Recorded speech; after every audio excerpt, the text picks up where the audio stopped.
जय माँ गंधर्वपुरवासिनी। आप सभी पर माँ का आशीर्वाद सदैव बना रहे। सद्गुरुदेव एवं गुरु माँ के श्री चरणों में पुत्र का कोटि कोटि नमन। जय माँ गंधर्वपुरवासिनी।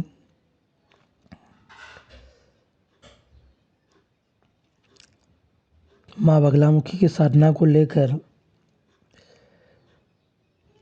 भक्तों के मन में अक्सर यह प्रश्न उठता है कि क्या इस साधना को बिना दीक्षा के किया जा सकता है, यदि नहीं तो ऐसा क्यों है। साथ ही यह जानने की जिज्ञासा भी होती है कि क्या माँ बगलामुखी की ऐसी कोई साधना है जिसे बिना दीक्षा के संपन्न किया जा सके। इन सवालों का उत्तर जानने के लिए हमें माँ बगलामुखी की साधना पद्धति को गहराई से समझना होगा। माँ बगलामुखी 10 महाविद्याओं में से एक है और इनकी साधना का अत्यधिक महत्व है। यह साधना विशिष्ट विधियों और नियमों से परिपूर्ण है। यदि कोई भी साधारण व्यक्ति इस साधना को विधिपूर्वक नहीं करता या गुरुओं के निर्देश अनुसार साधना नहीं करता है तो उसे वह लाभ प्राप्त नहीं होता है जिसकी वह आकांक्षा करता है। इसके विपरीत उसे हानि भी हो सकती है। माँ बगलामुखी की साधना सीधे किसी एक मंत्र के माध्यम से नहीं की जा सकती है। इस साधना के लिए एक निश्चित मंत्र क्रम निर्धारित है जिसे साधक को अपने सद्गुरु के सानिध्य में सीखना एवं समझना होता है।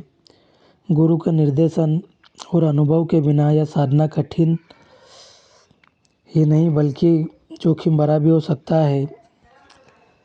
यह शास्त्रों में स्पष्ट रूप से वर्णित है कि माँ बगलामुखी की साधना विधिपूर्वक गुरु से दीक्षा लेकर ही करनी चाहिए। हालांकि नाम मंत्र का जाप करने में किसी विशेष विधि की आवश्यकता नहीं होती है। यदि कोई शुभ योग में गुरु से मंत्र दीक्षा प्राप्त नहीं कर पा रहा है तो वह गुरु की आज्ञा लेकर नाम मंत्र का जाप कर सकता है। माँ बगलामुखी के 108 नाम बगलामुखी अष्टोत्तर शतनाम स्तोत्र में वर्णित है।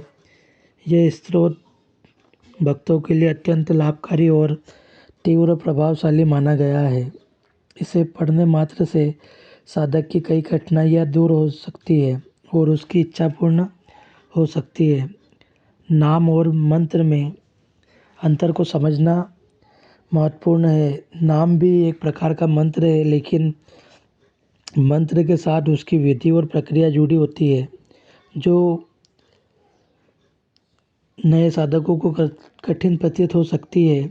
नाम लेने में ऐसी कोई विशेष सावधानियाँ या विधियाँ नहीं होती है। हालांकि नाम लेने से पहले भी गुरु से आज्ञा अवश्य लेनी चाहिए। बगलामुखी अष्टोत्तर शतनाम स्तोत्र एक स्तोत्र है। इसके नियमित पाठ से साधकों की सभी इच्छाएं पूर्ण हो सकती है। शास्त्रों में इसका उल्लेख है कि इसका पाठ करने से ग्रहों की बाधाएं समाप्त हो जाती है, लक्ष्मी स्थिर हो जाती है, भूत प्रेत बाधा दूर होती है और राज्य सत्ता में सफलता मिलती है। यह पाठ साधक को ज्ञान विद्या और शक्ति प्रदान करता है। इतना ही नहीं, इसका विधिपूर्वक अभ्यास करने पर साधक पृथ्वी पर शिव समान माना जाता है। इस स्तोत्र का पाठ करने वाले साधक को विशेष सावधानियां रखनी चाहिए। साधक को साधना काल में 10 अपराधों से बचना चाहिए जो शास्त्रों में बताए गए हैं। पहला अपराध शास्त्रों में निंदा करना है। यदि आप माँ बगलामुखी की स्तुति कर रहे हैं तो किसी अन्य देवी देवता या शास्त्र की निंदा नहीं करनी चाहिए। दूसरा अपराध गुरु की अवज्ञा करना है। गुरु का आशीर्वाद और मार्गदर्शन साधना के लिए अनिवार्य है। तीसरा अपराध है पुराणों की करना। शास्त्रों और पुराणों का सम्मान करना आवश्यक है। चौथा अपराध नाम में अविश्वास रखना है। यदि साधक को नाम व या मंत्र पर विश्वास नहीं है तो साधक का प्रभाव समाप्त हो जाता है। साधक को नाम की तुलना अन्य धार्मिक कृत्यों से भी नहीं करनी चाहिए। स्तोत्र का पाठ नियमित रूप से पूर्ण श्रद्धा से करना चाहिए। 7वां अपराध है, जिन साधकों को नाम मंत्र में विश्वास नहीं है उनके सामने नाम मंत्र की महिमा का वर्णन न करें। 8वां अपराध साधकों का अपमान करना है। साधकों से सीखना और उनका सम्मान करना आवश्यक है। 9वां अपराध है, विश्व को माँ का स्वरूप न मानना। यह समग्र विश्व का ही रूप है, इसीलिए किसी भी जीव में सिर्फ माँ है यही भाव रखे। जीव के प्रति हिंसा का भाव नहीं रखना चाहिए। 10वां अपराध है, नाम मंत्र का जप न करना। यदि आप माँ के 108 नामों का सुनने के बाद भी उसका जाप नहीं करते हैं, यह भी अपराध माना जाता है। इस स्तोत्र का पाठ करने के लिए विशेष नियम है। साधक को पीले वस्त्र धारण करने चाहिए, गाय के घी का दीपक जलाना चाहिए और संकल्प पूर्वक पाठ करना चाहिए। यदि यह सब संभव ना हो तो साधक को अपने हृदय में श्रद्धा और विश्वास का दीपक प्रज्वलित करना चाहिए। माँ बगलामुखी के चरणों में पूर्ण समर्पण के साथ किया गया पाठ अवश्य फलदायी होता है। माँ बगलामुखी के श्री चरणों में विश्वास रखने वाला साधक किसी भी भय या समस्या से मुक्त हो जाता है।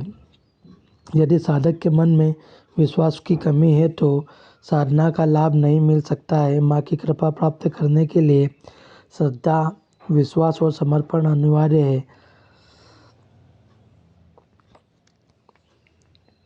भक्तजनों, अगर आप जीवन में बहुत परेशान हो गए हैं और जगह जगह आप जाप अनुष्ठान हवन करवा कर, पूजन पाठ करवा कर आपको उचित लाभ प्राप्त नहीं हुआ है, तो आप माँ की शरण प्राप्ति करें एवं माँ की क्रम दीक्षा से जुड़कर माँ की साधना आराधना किस प्रकार से आपकी करना है, यह मार्ग जाने। माँ के दिव्य दरबार में आज सद्गुरुदेव के पावन सानिध्य में मध्य प्रदेश की पावन भूमि पर माता बगलामुखी के 3 मंदिर विराजमान हैं, जहाँ पे भक्तों को अपनी समस्याओं का निराकरण किस प्रकार से करना है उसका मार्गदर्शन प्रदान किया जाता है। माँ के दिव्य दरबार में माँ से जुड़ी कोई सी भी जानकारी प्राप्त करने के लिए संपर्क करें। आपको उचित मार्गदर्शन आपके योग्यता अनुसार प्रदान किया जाएगा। जय माँ बगलामुखी, जय श्री महाकाल।